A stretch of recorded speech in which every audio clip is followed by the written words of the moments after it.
रामकृष्ण हरी. श्री संतांची या माता चरणावरी साष्टांग हे करी दंडवत, साष्टांग हे करी दंडवत. संत चरित्र ही आपली कथा मालिका, चिंतन मालिका, पुष्प मालिका चालू आहे. 13 भाग आपण संत चरित्रावरती चिंतन केलं आणि आजचा हा संत चरित्र भाग 14. वेगवेगळ्या जातीमध्ये संत जन्माला आले, संत अवताराला आले, वेगवेगळ्या धर्मामध्ये संत अवताराला आलेत आणि त्या संतांचं चरित्र बघत असताना त्यांची जात आपण कुठेही त्या ठिकाणी जातीला काही या जातीत संत जन्माला आले म्हणून ते कमी किंवा उच्च जातीत जन्माला आले म्हणून ते संत मोठे असं कुठेही आपल्याला आढळत नाही. यातायाती धर्म नाही विष्णुदासा, वारकरी संप्रदायाचा, वैष्णवांचा, भागवत धर्मियांचा तो संदेशच आहे की यातायाती धर्म नाही विष्णुदास. जातीवरून संत ठरतच नसतात. मागच्या भागामध्ये भाग 13 मध्ये आपण चिंतन केलं कुणाचं? नाभिक समाजामध्ये जन्माला आलेले सेनानामी महाराजांचं आपण चिंतन केलं. नाभिक समाजामध्ये, न्हावी समाजामध्ये जन्माला आलेले सेनानामी महाराज किती मोठे भगवत भक्त होते आपण बघितलं. तसंच आज ज्या संतांचं आपण चिंतन करणार आहोत, ज्यांची कथा आपण घेऊन येणार आहोत, ते संत महान भगवत भक्त सजन कसाई महाराज. संत सजन कसाई. संत सजन कसाई महाराजांच्या बाबतीत त्यांचं चिंतन का करायचं? महाराष्ट्रामध्ये आपल्या माऊली ज्ञानोबाराय, तुकोबाराय, नाथरायांसारखे संत आहेत ज्यांच्या बाबतीत आपल्याला माहिती आहे, अनेक कथा माहिती आहेत, नामदेवरायांच्या कथा माहिती आहे. पण सजन कसाई हे महाराष्ट्रातले आहेत का? जसे रोहिदास महाराज महाराष्ट्रातले नाहीत, कबीर महाराज महाराष्ट्रातले नाही, सेनानामी महाराज महाराष्ट्राच्या बाहेरच 5-7 पिढ्यांपासून होते, तसेच सजन कसाई महाराज सुद्धा असं सांगतात ओडिसा प्रांतातले आहे. मग त्या ओडिसा प्रांतातल्या भक्ताचा, संतांचा महिमा सांगण्याचं कारण काय आहे तुम्हाला सांगू का? आम्ही संत तुकाराम महाराजांनी, माऊली ज्ञानोबारायांनी, नामदेवरायांनी, नाथ महाराजांनी सांगितलेले संत, त्या संतांचं चरित्र वर्णन करत असतो. ज्याची तुकोबाराय आपल्या ओचणीच्या काही नेणे भगवंत तिष्ठे भाव भक्त देखोनिया या अभंगामध्ये सजन कसाई या महाराजांचं नाव येते. महाराज म्हणतात ना, सजन कसाया विकू लागे मांस, माळ्या सावत्यास खुरपू लागे. माळ्या सावत्यास खुरपू लागे. आपण सावता माळी महाराजांची कथा बघितली की नाही? बघितली ना. मग सजन कसाई महाराजांची कथा आपल्याला बघावी लागेल की नाही? बघावी लागेल. म्हणून आजच्या या भागामध्ये 14व्या क्रमांकाचा भाग नाही का? हो, आजचा आपला 14व्या क्रमांकाचा भाग. या भागामध्ये आज आपण महान भगवत भक्त सजन कसाई महाराजांची कथा बघूया. जसं मी सांगून गेलो, ओडिसा प्रांतामध्ये सजन कसाई महाराज कसाई कुटुंबात कसाई जातीत जन्माला. कसाई जात म्हणजे कोणती हो? जनावरांची त्या ठिकाणी हत्या करून त्याचं मांस विकणं, खाटीक समाजाप्रमाणे अशी जात म्हणजे कसाई. या कसाई जातीत सजन कसाई, सजन महाराज जन्माला आले आणि आपला व्यवसाय करायला लागले. काय व्यवसाय असणार आपण बघितलं ना. त्या काळात जातीनुरूप असे व्यवसाय होते आणि मग कसाई घराण्यात जर जन्माला आले तर मग व्यवसाय काय करणार? मांस विकायचं. मांस म्हणजे जनावराला कापून त्यांचं मांस म्हणजे मटण विकायचं, हा त्यांचा व्यवसाय. का हो? मटण विकणाऱ्याचं, मांस विकणाऱ्याचं वर्णन ते चातुर्मासात संत चरित्रामध्ये म्हणून मी बरेचदा सांगत असतो, महाराज, व्यवसायावरून आणि जातीवरून संत ठरत नाही. आपल्या भागाला आलेली सेवा करत असताना भगवंताच्या प्रती असलेली निष्ठा यावरून संत ठरत असतात. आपलं आचरण कसं आहे यावरून संत ठरतात, ना जातीवरून ठरत, ना त्यांच्या व्यवसायावरून ठरत. म्हणून मांस विकणारे सजन महाराज, सजन कसाई महाराज सुद्धा संत ठरतात. आणि मग तुकोबारायांसारखे संत त्यांचं वर्णन आपल्या अभंगामध्ये करतात. सजन कसाया विकू लागे मांस. सजन कसाई महाराज मांस विकायचे. आपलं रस्त्यावरती दुकान आणि मग मांस विकायचे. एकदा असेच गंगेवरती गेले आणि त्यांना असा एक दगड मिळाला. पहिले पण वजन करताना कोणी 1 किलो मटण द्या, 2 किलो मटण द्या, 3 किलो मटण द्या, अर्धा किलो मटण द्या, मांस द्या. सजन कसाई महाराज द्यायचे आणि काय असेल ते पैसे घ्यायचे. महाराजांना असा एक गोल असा छानदार असा दगड गंगेवरती मिळाला. त्यांनी तो घेतला आणि त्यांनी आपल्या खिच्यात टाकला. त्यांना असं वाटलं आपल्या व्यवसायामध्ये तराजूमध्ये एका बाजूला हा दगड टाकून आपल्याला वजन करता येईल, म्हणून त्यांनी तो घेतला. घरी गेले आंघोळ करून आणि दुसऱ्या दिवशीपासून एका तराजूमध्ये एका तगड्यामध्ये तो दगड आणि दुसरीकडे मग मांस टाकायचं. 1 किलो मागितलं, कितीला मांस? दगड एकच. समोर त्याला बरोबर 1 किलो वाटायचं. त्याला असं वाटायचं 1 किलोचा दगड आहे. दुसरा आहे त्यामुळे 2 किलो मटण पाहिजे, 2 किलो मांस पाहिजे. दगड तोच 2 किलो मिळायचं. त्याला वाटायचं 2 किलोच आहे. कोणी अर्धा किलो मांस पाहिजे, दगड तोच अर्धा किलो मांस. अरे कसं काय चाललंय? एकदा असे 4-5 जण एकत्रित आले. एकाने 1 किलो, एकाने 2 किलो, एकाने अर्धा किलो, एकाने पाव किलो मागितलं असावं. सर्वांना महाराजांनी त्याच दगडाने दिलं. तिकडे चर्चा सुरू झाली का हो त्या सजन कसायाकडे आहे ना एकच माप आहे हो, पण सर्वांना वेगवेगळं मिळते. अशी त्यांची चर्चा सुरू झाली. एका महाराजांच्या, एका पंडिताच्या, एका महात्म्याच्या कानावर चर्चा पोचली आणि मग त्याला असं वाटलं आपण जाऊ तिकडे सजन कसायाकडे कोणता दगड आहे बघायला. आणि मग ते महाराज सजन कसायाकडे, ते साधूबुवा, ते ब्राह्मण बुवा सजन कसायाकडे गेलेत. आता सजन कसायाने ते रूप बघितलं. महाराज आपल्याकडे आले. आदराने महाराजांना दुरूनच नमस्कार केला. महाराज साष्टांग नमस्कार आहे, काय आज्ञा आहे, कसं काय येणं केलं? महाराजांनी मटणाच्या दुकानावर जावं, आश्चर्य आहे ना. सजन कसायला खूप आनंद झाला. महाराज बोला, काय सेवा करू आपली? मला माहिती आहे तुम्ही मांस मटण घेणार नाही, मला त्याची खात्री आहे, पण तुम्ही कसे काय आलाय? तेव्हा तो महाराज पंडित म्हणतो, अरे शेना, अरे सजन, मला आहे ना तुझा तो दगड आहे ना, या दगडाने सर्वांना सारखं माप कसं काय मिळते? मला माहिती नाही, लोक मागतात मी देतो. जेव्हा त्याचं लक्ष त्या दगडाकडे गेलं, त्या गोट्याकडे गेलं, तेव्हा त्या महाराजांच्या लक्षात आलं हा दगड साधारण नाही, हा शालिग्राम आहे. शालिग्राम आपण बघितलात का? शालिग्राम आम्ही बघितला. आमच्याकडे देव्हाऱ्यामध्ये गावी शालिग्राम आहे. शालिग्राम म्हणजे असा एक दगड असतो, गोलसर असा एक दगड असतो महाराज. आणि प्रत्यक्ष विष्णू म्हणजे शालिग्रामाला प्रत्यक्ष विष्णू. आणि एक आणखी सांगू का, शास्त्राने असं सांगितलं आहे शालिग्रामाची प्राणप्रतिष्ठा करावी लागत नाही. प्रत्येक मूर्ती, जर कुठलीही मूर्ती घरी आणली तर त्याला तांदूळामध्ये ठेवायचं, त्याचा अभिषेक करायचा, नंतर काढायची, नंतर त्यात प्राण येते, प्राणप्रतिष्ठा करायच्या नंतर पूजेत घेतलं जातं. पण शालिग्रामाचं तसं नाही. शालिग्रामाची प्रतिष्ठा करावी लागत नाही. त्या दगडामध्ये अगोदरच शालिग्राम म्हणजे भगवान विष्णू असतात. असा तो शालिग्रामाचा दगड. आता जुन्या लोक ओळखतात, आमच्या इथं होता म्हणून मला माहिती आहे शालिग्राम, आमच्या देव्हाऱ्यात आहे गावी. आता असा हा शालिग्राम दगड, असा गोल असा दगड त्या महाराजांनी बघितला आणि त्याला अरे बापरे काय चाललं, एकीकडे मांस मटण आणि दुसरीकडे शालिग्रामाचा दगड. सजन कसायाला त्या महाराजांनी म्हटलं, सजन तुला कळते का रे काय? म्हणे काय झालं महाराज, माफ करा, तो दगड मला देतो का? कसाई म्हणतं, सजन कसाई म्हणतो, महाराज अहो मागा की तुमचा काय दगड आहे, घेऊन जा तुम्ही, घ्या दगड, मी दुसरा घेईन. असं म्हणतात.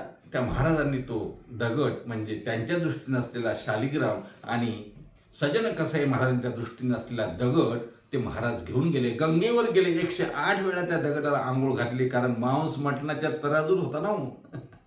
घरी गेले, अभिषेक केला, पुरुष सूक्त म्हटलं, अरे ओम सहस्र शा बोल शा सहस्रा शा सहस्र, काय असेल ते नाही का, विष्णू सहस्रनामाचा अभिषेक केला.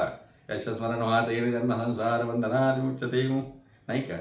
ओम विश्वकार भूत भव्य प्रभू, विष्णू सहस्रनामाचा अभिषेक केला, पुरुष सूक्ताचा अभिषेक केला, देवाची पूजा केली, षोडोपचारे, शालिग्राम देव्हाऱ्यात ठेवला, नैवेद्य दाखवला, षोडोपचारे पूजा झाली, नैवेद्य झाली, संध्याकाळी आरती केली, शेजारती केली आणि हा महाराज झोपला. शालिग्रामाला कुठं करमते इथे? कारण तो सजन कसाई व्यवसाय करत होता. मासाचा मटणाचं जरी दुकान होतं तरी सदैव नामस्मरण होतं, नामचिंतन होतं, भगवंताचा धावा होता, वृत्ती शुद्ध होती. आता महाराजांच्या वृत्ती शुद्ध असतातच की नाही हा एक संशोधनाचा विषय आहे ना. दिसायला महाराज आहेत, कपडे पांढरे पटक आहे, मोठं गंध आहे, दिसायला गोरेपान आहेत, पण आतून गोरे आहेत की काळे कोणी सांगायचं नाही का. शालिग्राम याच्या स्वप्नामध्ये गेला, कोणाच्या, त्या पंडिताच्या, ज्याने तो दगड घेऊन घरी आला आणि त्याला सांगतो, का रे तू का मला घरी आणलं तुझ्या? म्हणे महाराज देवा काय बोलताय तुम्ही? अहो तुम्ही त्या मटणाच्या दुकानात आणि त्या तराजूमध्ये, त्याला कळत नाही, त्याला अक्कल नाही. अरे म्हणे तुला अक्कल नाही, त्याला अक्कल आहे. मला इथे ठेवू नको, मला तिथे घेऊन जा, मला इथे कळत नाही, इथे मला करमत नाही. मला कुठे करमते? जिथे माझे वैष्णव आहेत, माझे भक्त जिथे आहे ना तिथे मला करमते. महाराज म्हणतात ना, जयापाशी पांडवा मी हारपला दिवसावा, जेथ नाम कुश बरवा चाले माझा. माऊली गांडोबाऱ्यांनी सांगितलं ना, देव कुठे असतो? देवाचं शोधायचं असेल तर देवाचं ठिकाण कुठे आहे? जिथे देवाचं नामस्मरण चालू आहे ना. वैकुंठात देव नाही, मंदिरात देव नाही, म्हणे जिथे नामस्मरण आहे तिथे देव आहे. मला तिथेच नेऊन घाल. याला असं वाटलं स्वप्न असेल, पुन्हा झोपला. पुन्हा देवाला तू नेतो की नाही का काळू गदा? देवाने धमकीत दिली बघा महाराजांना. दुसऱ्या दिवशी सकाळी तळक उठला, स्नान केलं, शालिग्राम घेतला आणि सजन कसायाकडे गेला आणि सांगितलं, अरे बाबा सजन, हे घे तुझा देव. म्हणे देव? माझा कुठं देव आहे?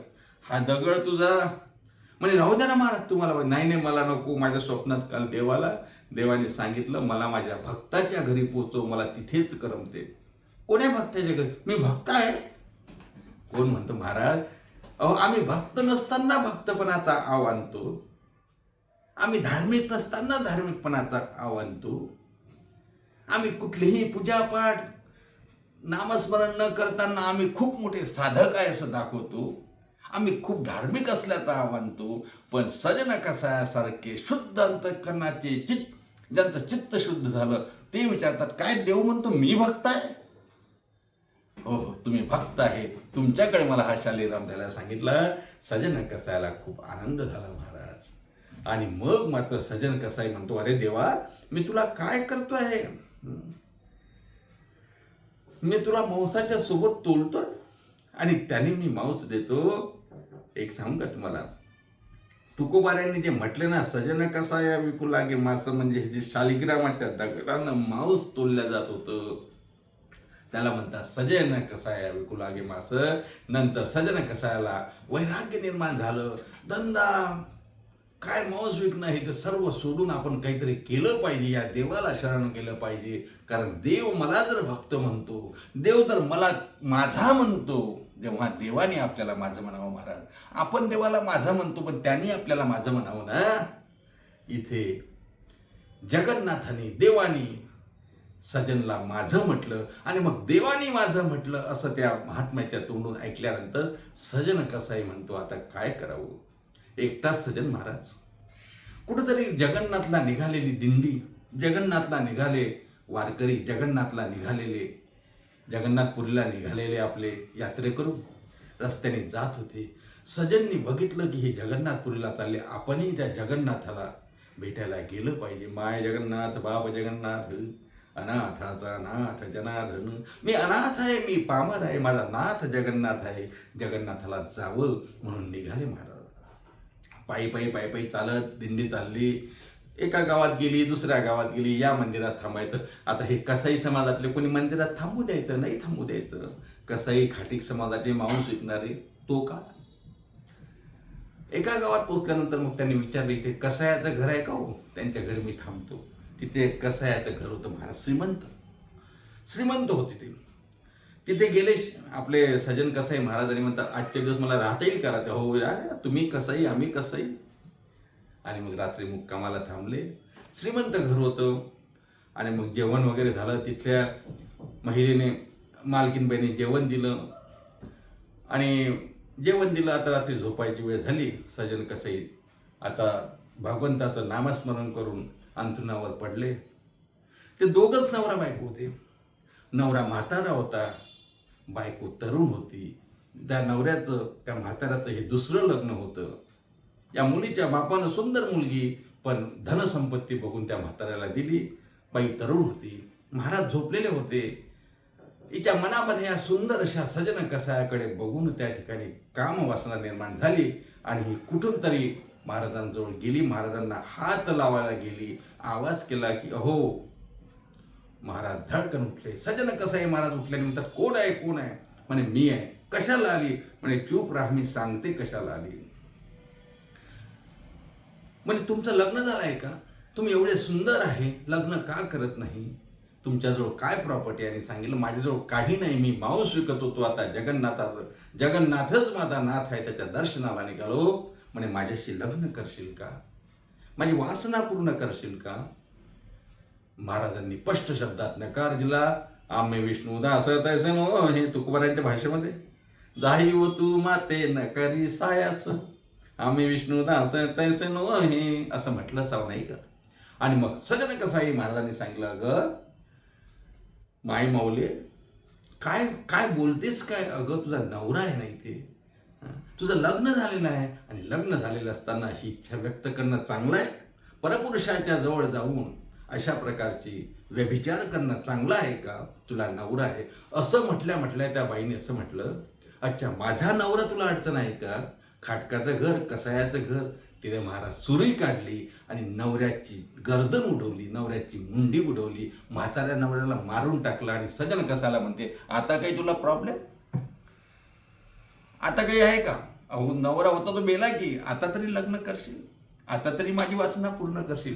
सजन कसाई महाराजांना महाराज खूप वाईट वाटलं की अरे आपल्यामुळे या म्हाताऱ्याचा जीव गेला. सजन कसाई महाराज घराच्या बाहेर निघाले आणि त्या महिलेला सांगितलं तू खूप चुकीचं केलं, आम्ही जगन्नाथपूरच्या दर्शनाला निघालो आणि तू हे व्यभिचाराची भाषा करते, चुकून मी इथे आलो का?